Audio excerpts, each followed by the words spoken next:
Hi, people. Good morning. Welcome. Okay,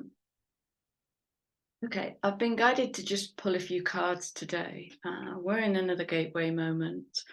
I believe the sun is conjunct Neptune, which is literally new worlds emerging.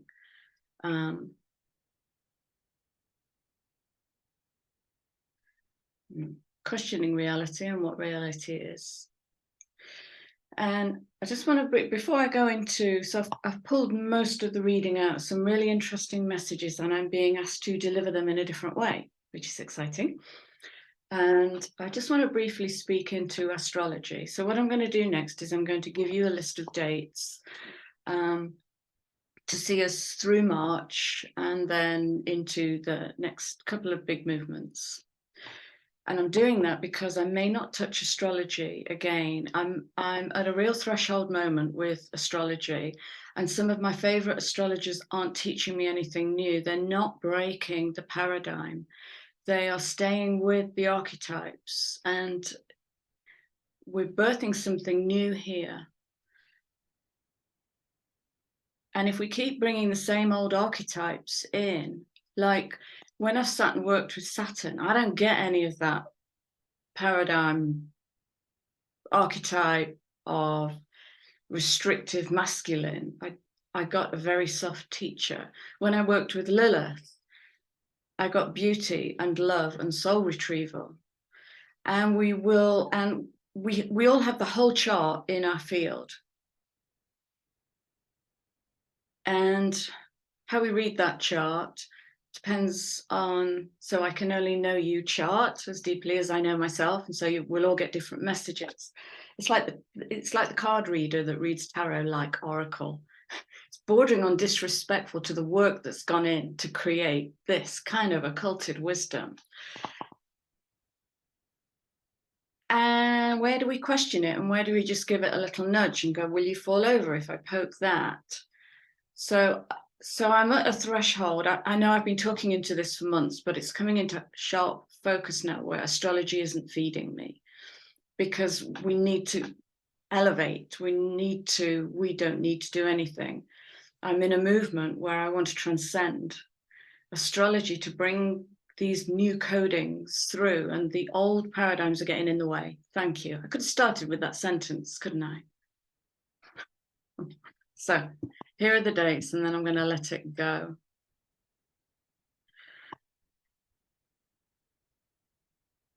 Okay, so we had that beautiful full moon Virgo, Saturn moving into Pisces, and the Schumann resonance went off the charts, all on the 7th or 8th of March. 16th today, Venus moves into Taurus, taking her kiss to her home sign. The 20th is obviously the spring equinox, Sun enters Aries.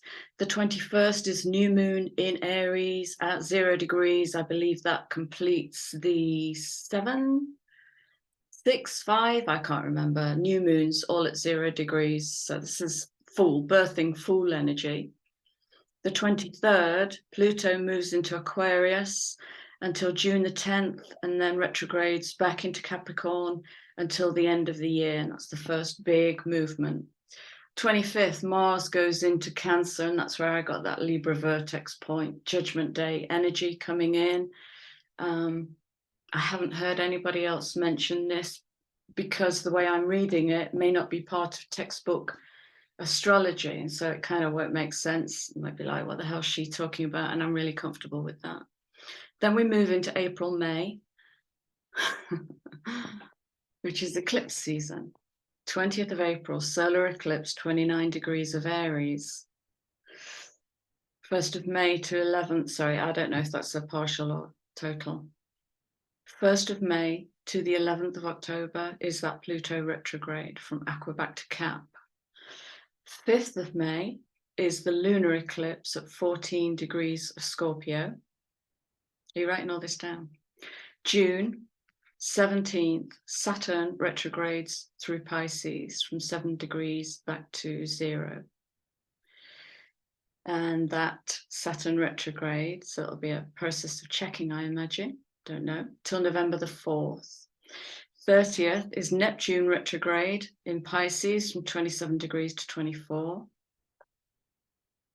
Then in July, like this party isn't already going overtime, on the 17th of July, we have the nodal axis change from Taurus north, Scorpio south, to Aries north, Libra south. That's what I'm tapping into. All right, might do a reading on that one. What else?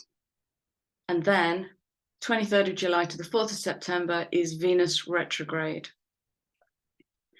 Okay, so she starts in Leo, Venus retrograde in Leo, starting at 28 degrees, finishing at 12:12 of Leo. That's it for the notes. Okay, so I don't want to mention those dates again. I hope they make sense. So what I've been getting is a kind of message about, it's kind of graduation. It's kind of, Chrissy, can you convey our congratulations? Chrissy, can you convey our acknowledgement of the work that has been done by the collective, for the collective, that will then ripple out to serve the wider collective? Yeah, absolutely. I'd love to do that. And so what I've done is I've just started with two simple, you know, these question cards of mine, just to kind of keep it here where it means, where it's understandable. And so I want to convey these messages on behalf of what observes us in our changeling states. So the first question is, how would I describe the mask I wear to feel safe? And the archetypes exploded on both. There are two questions, and the archetypes exploded, so I've had to kind of whittle them down because I'm limited on time. So I've got them down to the first three that came out without really thinking about it.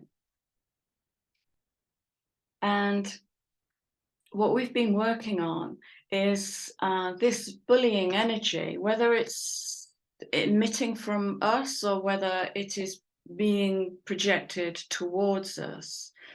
And a bully needs to be heard. So a bully might not have been heard as a child.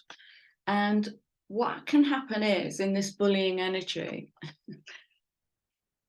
is where an opinion or a standpoint meets resistance in another, it can be translated as, you're not listening to me. No one ever listens to me. This is pure as that. No one ever listens to me. And so the bully rephrases the question or the opinion and then starts to escalate and probably doesn't self-check on that. And then they move to bullying, and they might move from there to judgment and victimization. Because in order to be heard, we have to feel heard. What is it like for me to feel heard? So we've been learning, what is it like? So that's moving to receiving. And can I allow myself to feel lovely in this? Can I allow myself to feel honored in this? And this energy might be speaking to our increasing and strengthening relationship with spirit, deepening our connection to soul. So we've been unpicking this bully energy, and it's okay to let it go. This is the dissolving of the ego that upholds the bully. I must be right. I have to be right. I cannot be wrong, which then generates my fear of being wrong. But what if I get it wrong? But what is wrong? Can you quantify that? No. Okay. So what is wrong? Okay.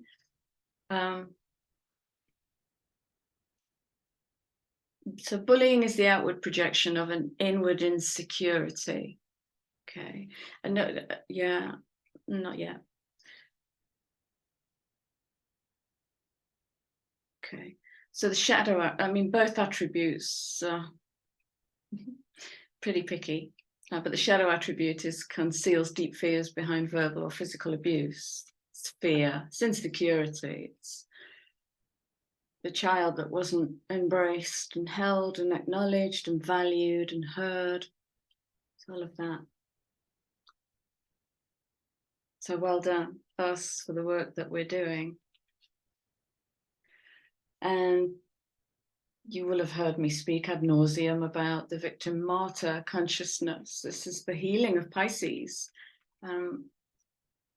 Pisces is this beautiful, limitless, abundant, feminine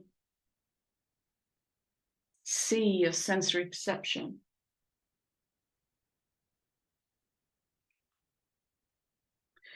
Which has experienced martyrdom and victimhood. And yeah, thank you. So I'm being given the Great Resignation. And the Great Resignation is, I was reading about it last year, the big companies like Amazon and Alphabet, a couple of others, where there's this collective enough going around the planet. And the last time I checked, which was at least 6 months ago, 250,000 people had resigned from 0-hour contracts, because they want more for themselves. They want more quality for themselves. And that's a big step change, isn't it? To make that step change, you have to move into, I deserve so much more than this. I'm so much better than this. Not better power over, but can I allow myself to shine? It's that stepping into our light.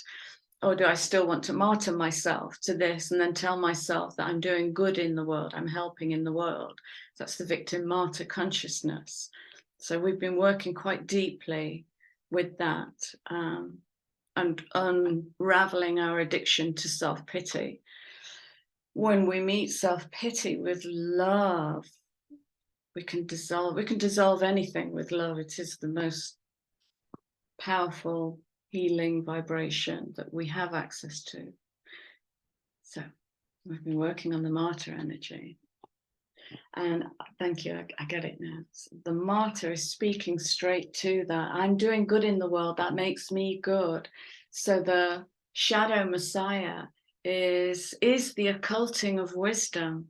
The shadow messiah is spiritual ego, piety, above, more than, I'm better than, because I do more work than, exaggerated belief that you are the only means through which a cause can succeed. And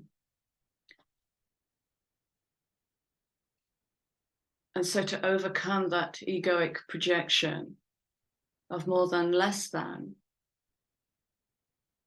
what we've done is harnessed courage, it looks like. We've harnessed courage to step into our God voice, our holy voice, our sovereign voice, source voice. Use your own words. And to truly tune into that and give, just give, is the elevating of this Messiah. Messiah in its light or in its shadow is calling itself something special. It's giving itself a special name and being able to bring spirit through and let it go as a hollow reed. It's as simple as that. There's nothing to it. So well done us. They're three really old, archaic, bully, martyr, messiah, church and state. Everything is in there. Right? And if I've got the book, I haven't got the book. I keep naming these cards as the cards I can't remember the name of.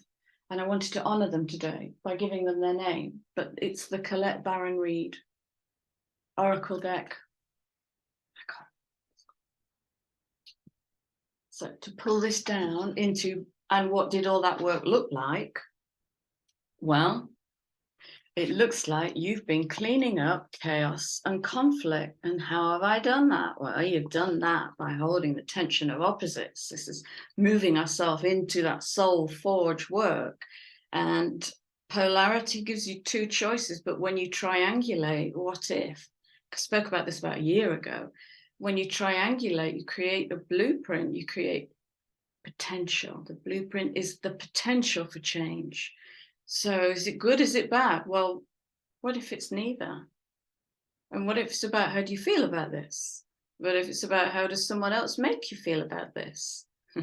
Okay, so it's elevating that old blueprint of it's good, it's bad, you're good, you're bad, you're mean, you're kind. Well, what about human as a paradox? I'm both. I'm everything. You're everything. Choose today which blueprints you're going to speak through and act through. It's a choice. It's all a choice. So, and if you haven't watched the Marion Woodman video of holding the tension of opposites, I can't recommend that highly enough.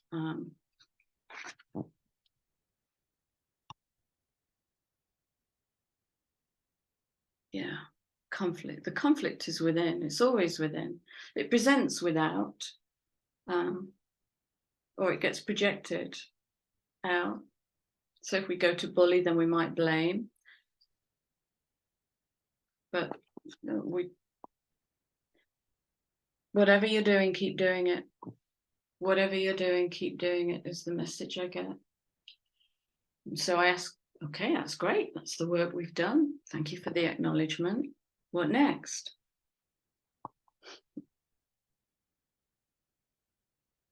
It's time to go. It's time to cross the bridge. To begin the journey of the Fool. And not going to happen overnight. And the Fool is the only one with a license to mock the king as rulership, as what rules. And so for that, we need plenty of Uranus energy, don't we, to buck conventional systems. And if we're truly going to step into our light and beam, then we can't be hung up on what we're going to look like in the collective. Aquarius, humanitarian. I'm here, what do you need? It's that kind of energy. There's no fuss with it. There's no grandiosity with it. Such a light energy here. It's making me giggle for no reason at all. Time to go. Come to the edge. It's time to go. Okay. So remember, we've still got big movement to happen in March, before eclipse season, before the nodes change. And then Venus retrograde. And I do have an eye on Venus retrograde because the last one, was hard. The last one was hard. All right, so the mask we wear to feel safe are the bully, the martyr, the messiah.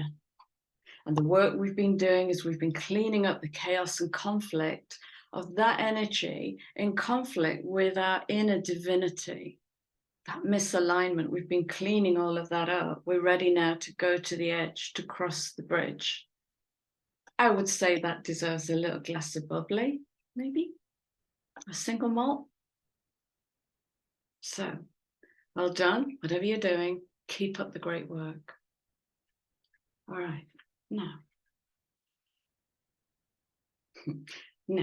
we go to, how would I describe intimacy?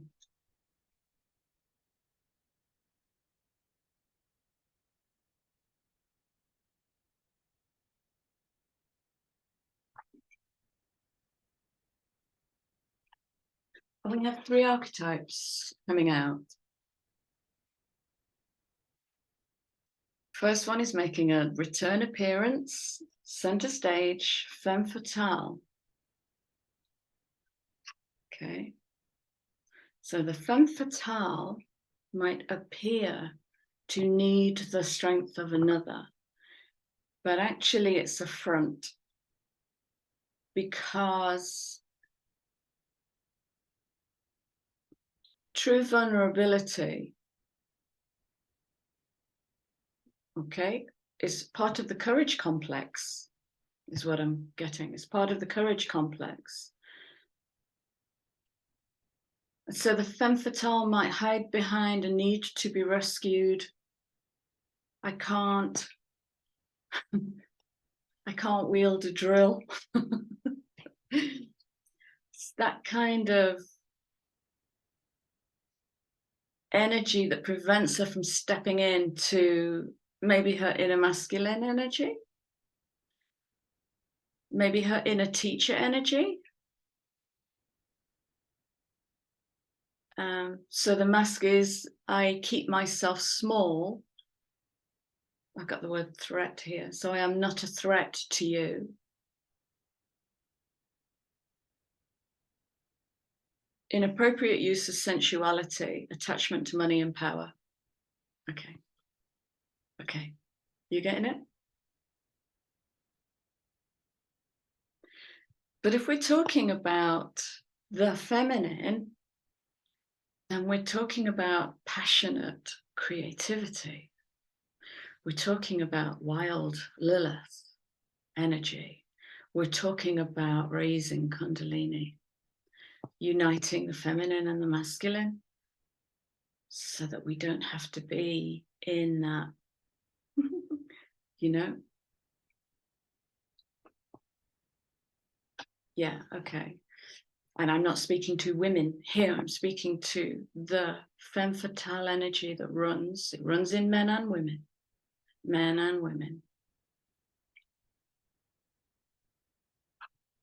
He might experience it in a way where he defends the fact that he can't express through his feelings. And the real world is don't want to. Okay, so femme fatale energy.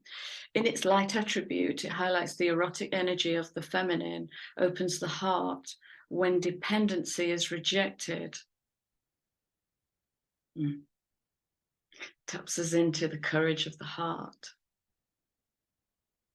Opens your heart when your dependency is rejected, or when you no longer lean on being dependent or codependent in a relationship to get what you need. We go within. We go with everything we need is within. We brought it in with us. It's in our coding. So femme fatale.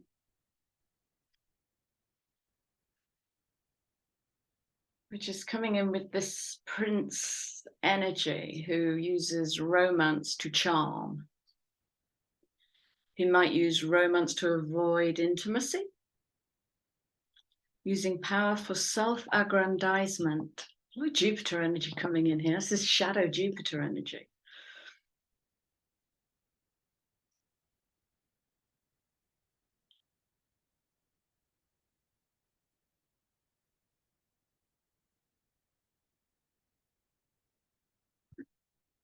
Bear with me.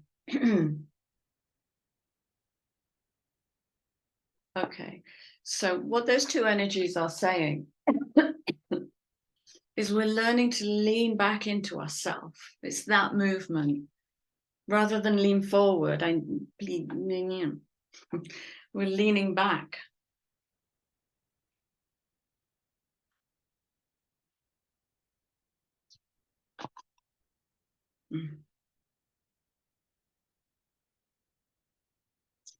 And we are becoming our own guide. And we do that by listening to the inner voice, no matter what it says. Okay. It's the nature of the divine in life, within you, as you. So does that make sense? How would I describe intimacy? And so if we're speaking to relationships, that's pretty shallow, isn't it? That's pretty shallow. I will use my wiles. So that's lovely, actually. That's feminine and masculine wiles. I will use my wiles to get what I want, because I daren't access my real intimacy. I daren't stand in the powerful vulnerability of that and let you see behind the veil. Okay, so what does that look like in the 3D? Well, that looks like, Chrissy, I've been questioning my emotional attachment to material. Now, this might be the third time I've had this conversation in a week, but it bears repeating. There is an old belief system that's being unpicked, I witness at the moment, and it is the belief system that if you lead a spiritual life, you lead it in material poverty. Now, that's been maybe, yeah, don't go there. That's been circulating for years. What that's saying is, if you lead a spiritual life, you're creating from spirit. Okay, so what you're creating is being created with joy and abandon, and passion and kundalini, tons of energy, driving life force. You can have it all. What is being questioned is your emotional attachment to it all. That's where gold glitters. Okay, gold is just metal. I don't really know what its inherent value is, but it's rarity, perceived rarity, I don't know, that gives it its value. Diamonds are as common as soil. I don't know what their intrinsic value is, but I know that De Beers and others like them control the market to create supply and demand, increase value. So the bigger my diamond, the more what value you will assign to me.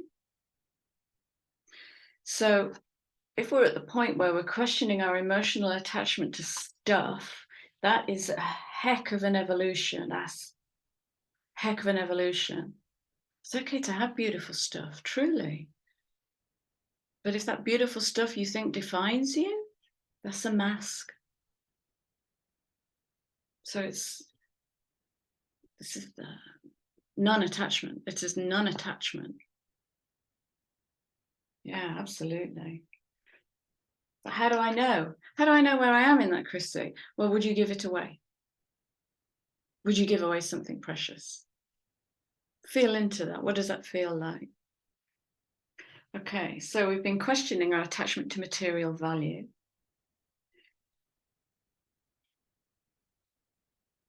Okay. I'm understanding these cards as I go.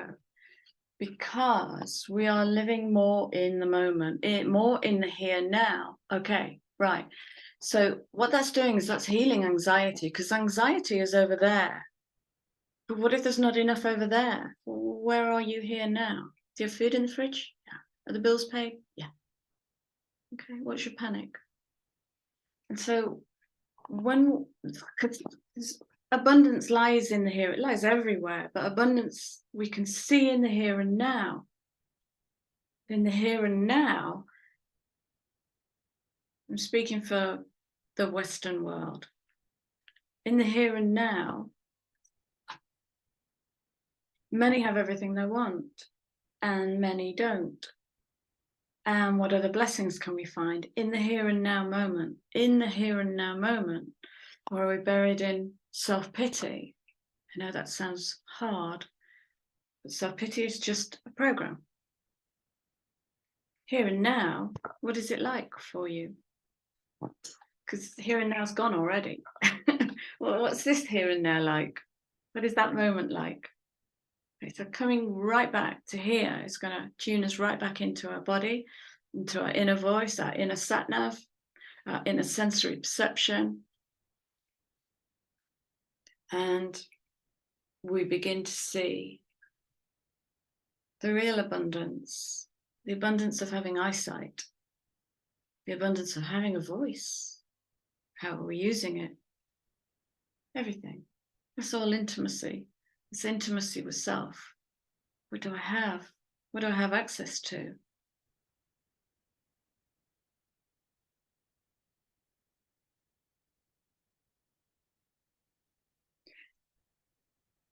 If what I have access to right now is the building blocks for what I am yet to build, then what do I have and what am I building? That stops the mind going way over there, wanting. It's the surrender of wanting. All right, with me so far? So yeah. Says, do you remember the Nautilus? We go round and round, but the Nautilus is rebirthing sustainable growth, steady, sustainable growth, not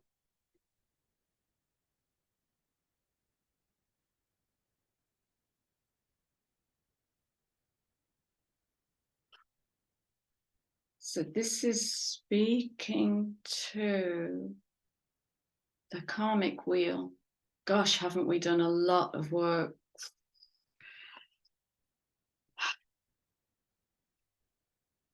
Certainly since I started this channel,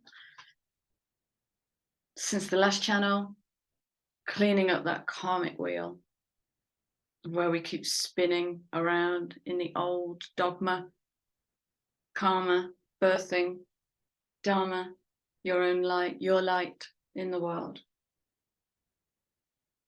And then something weird happened. The cards exploded, and in exploding, the archetype deck, you can't see them, but they're just here. In exploding, they caught the top card of the archetype deck and they all fell on the floor. Right, so I'm going to bring this in because I don't quite yet understand it. So this energy wants to speak to the final few cards. And the word I get with this is purification. Light attribute, maintaining symbolic purity of heart and spirit. Spirit speaks straight through the heart. Shadow, fear of intimate union. Aha! Okay, how do I describe intimacy? Well, if we're playing with the paradigm of intimacy, then we have to be talking about how into me I see. What is my intimate relationship with myself?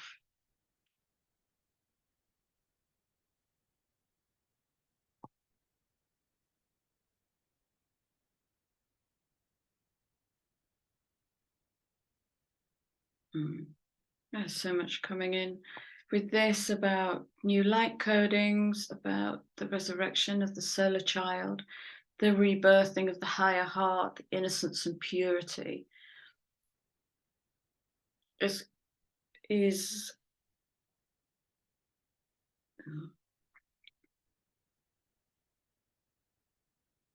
Yeah, absolutely. You see this wheel? It's going to turn the wheel on relationships. And as we move more into this joyous expression of life, that might bring into sharper contrast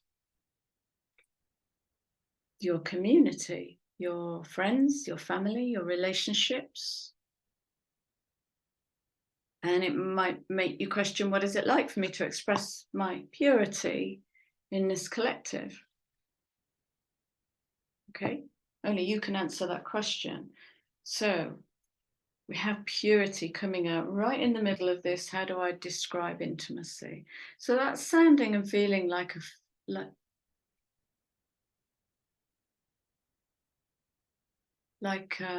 sorry, just a weird light anomaly over there distracted me. So that might feel like purity, a reset. This feels like a reset right in the middle of the reading. Okay, I say, so that's all wonderful.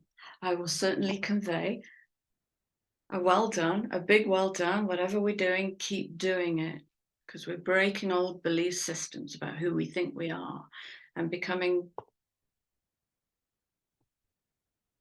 amazing. So what happens next? Well, go the distance, stay with it, keep doing what you're doing. Because look, it's just all falling away. These are old material, concretized beliefs as they're just dissolving. And where there's space, there's room for more light, more light. Okay, So we go the distance, and then what? Well, then you're going to come to a choice point. Okay.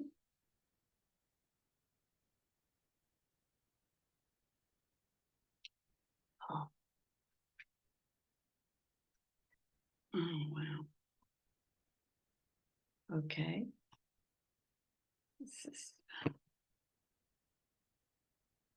Yeah, stop thinking about it. Right. This is actually questioning this. Do we wait for the fated path, or do we carve our own path? I just threw the cat amongst the pigeons. And what is the fated path?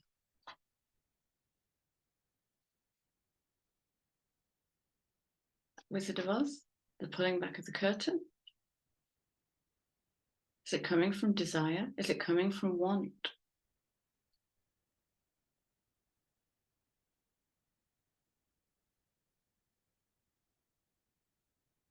Oh, this is getting big. This is all linking into astrology. It's linking into a mapping system that we've actually outgrown, that is creating expectation within us. I'm not going there today. I'll be here all day. So, the, whatever that is, the llama with antlers, do I follow the arrows? Do I walk towards the light? Can't see where I'm going there. But that's a clear direction. But look, we've got monkey sitting here. Monkey mind? I don't know. I'm throwing it all in on this beautiful 13. Feminine 13. Feminine intuition. So fork in the road will bring up some lovely confusion, which will help you train more deeply to listen to the inner voice, follow the pulse, the impulse, I'm pulse. Follow that inner pulse. Do you remember that cheerleader energy I brought in? I think it was on the last video where I said, it's like, come on, we've got you, come forward. There is this lovely supporting energy. And so this beautiful little child who's had to act like a bully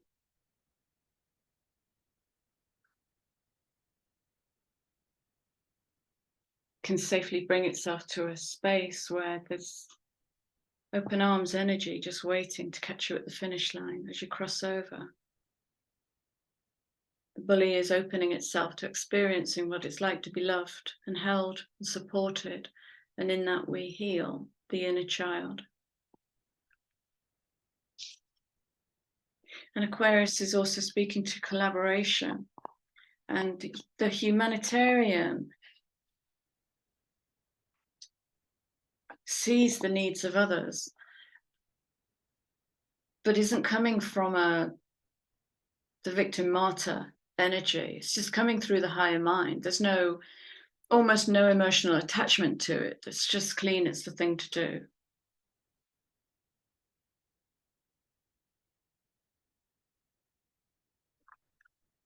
I'll bring more on that. There's more to be said on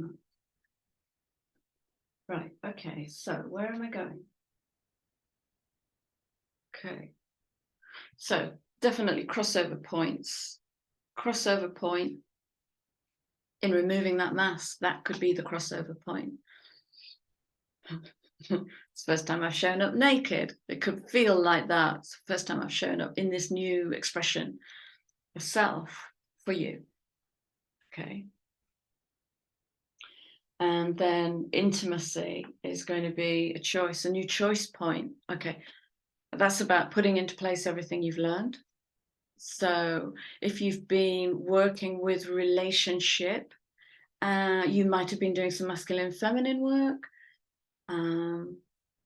Then what might show up in all of this movement to come for the rest of the year is a new opportunity to practice what you've learned rather than lean back into the old paradigms of whatever that is, Prince, Femme Fatale, and to lean forward Okay. Some beautiful choice points here. Where am I going to finish?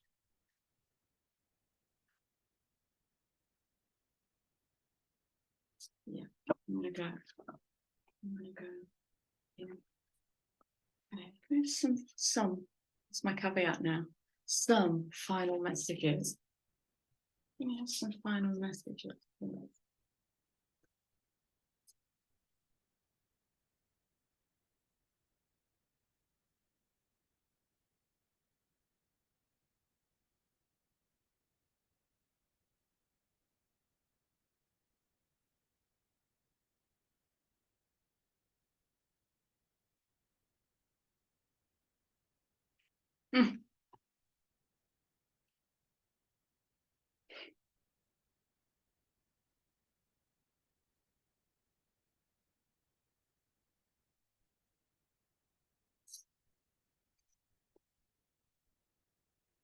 Okay.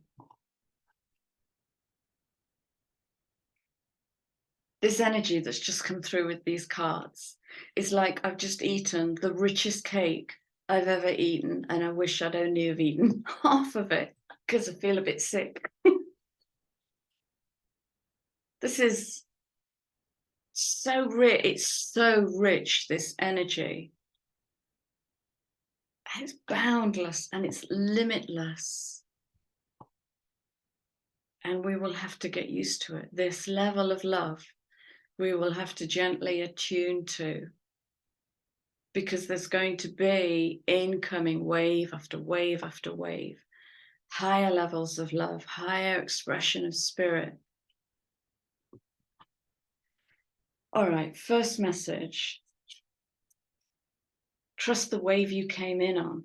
Okay, so timing, Saturn, Pisces, wave. Time is not running out. Ah, that's interesting. Yeah, a few people have been saying to me, it feels so urgent, like there's a deadline. Tap into that feeling. Doesn't matter if it's true or not. Tap into that feeling. Where's that coming from? Have you known that feeling before? Is it in this lifetime? On this planet? Trust the wave. Trust the wave.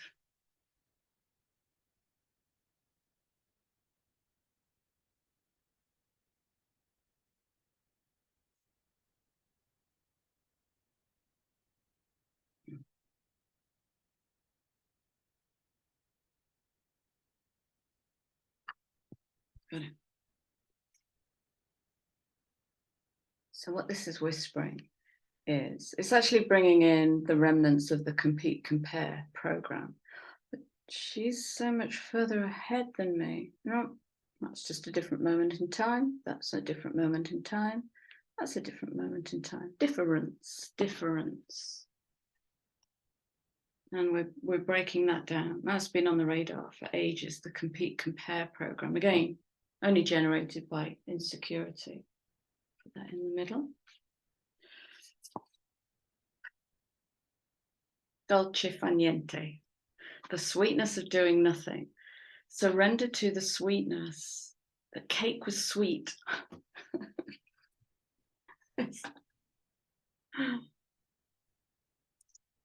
Yeah. Right. Okay. So I'm getting the Far East. Okay. So my maternal line is Malayan. And Malay people are so sweet. They're like children. And growing up in the West, there's like this little recoil in me. And other times when I've traveled to the Far East, the people are so sweet that as a Westerner, a hardened Westerner, it makes me recoil. But it's coming from their child self. It's so pure. It's so pure. And I'm noticing there's water coming in. Lots of water coming in. Oh,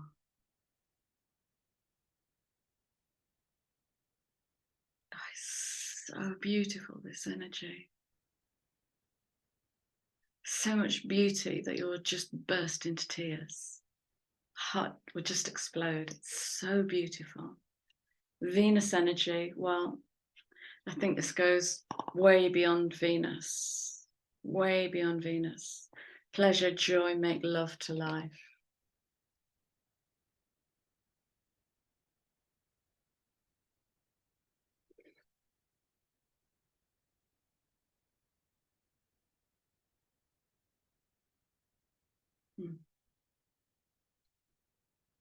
Soul memories and gifts. You've done this before.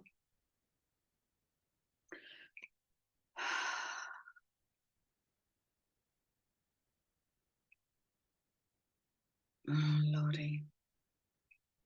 Windows into other worlds.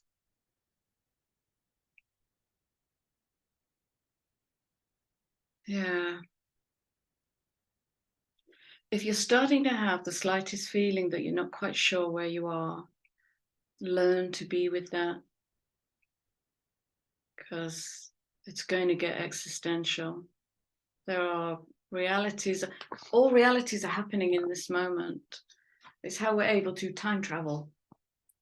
Okay. We call it memories, but it's moving. Can you still go to a country that you fell in love with and be there fully and experience it and smell it and feel the heat?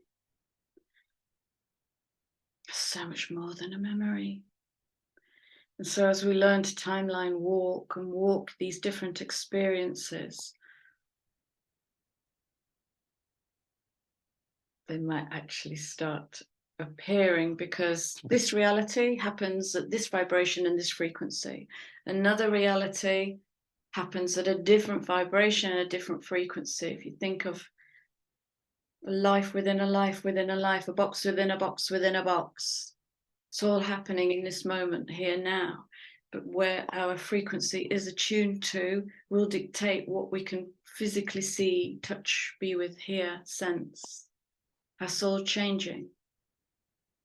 Lost lands. Oh, lost. I said that the other day, didn't I? You might feel a bit lost. It's okay. Ah.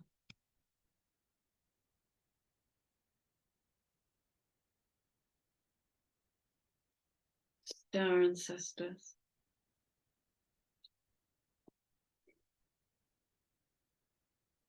Hidden secrets, lost wisdom. Look a little deeper.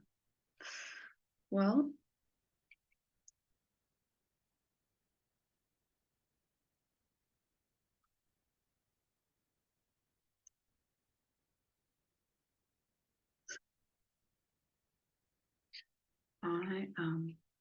what am I going to do?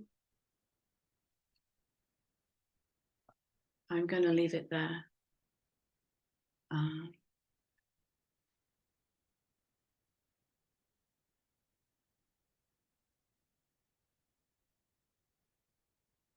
Because I don't want to open up a whole new information stream. I just want to deliver thanks on behalf of that which guides me to say, really well done. Really, really well done. Whatever you're doing, it's working. Whatever you're doing, keep doing it. Keep digging into that shadow and transmuting it fearlessly and lovingly. And you know where I am if you need me. My contact details are in the description box. I sense that what we think of as shadow healing and soul level healing is going to go galactic. That's why I'm stopping this reading, because that's what's beneath the base chakra. It's older than time. And there's so much love in there. I may just explode. Right. Shall we have a cheeky abundance card? Let's have a cheeky abundance card to finish with. Come on, you. And message with them.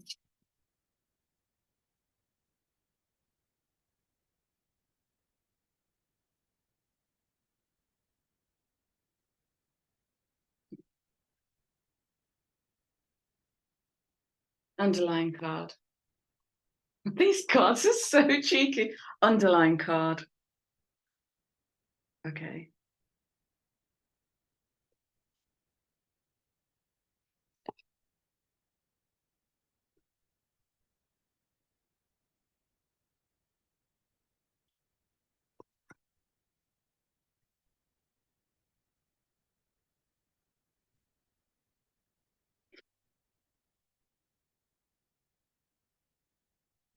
Love. Divine source is the idea that no person, place, or thing is your salvation only love itself. Divine love.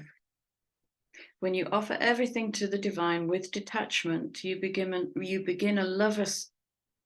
That's interesting. What am I trying to say? 11:11.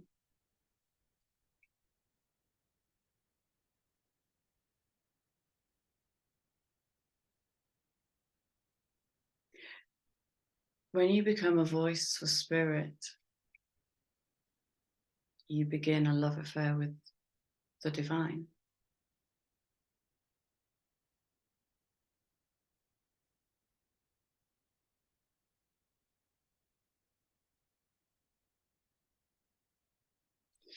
You walk in the footsteps of love.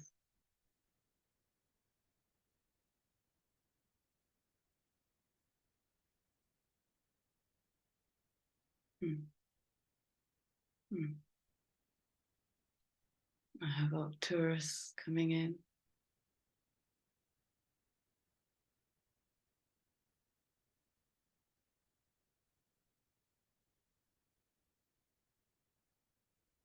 Making me want to cry.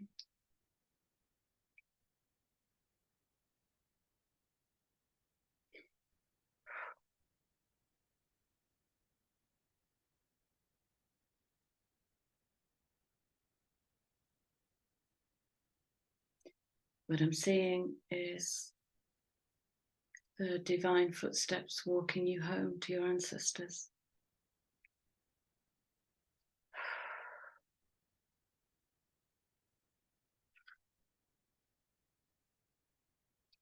All right. I'm going to leave it there. I'm going to leave you with my love.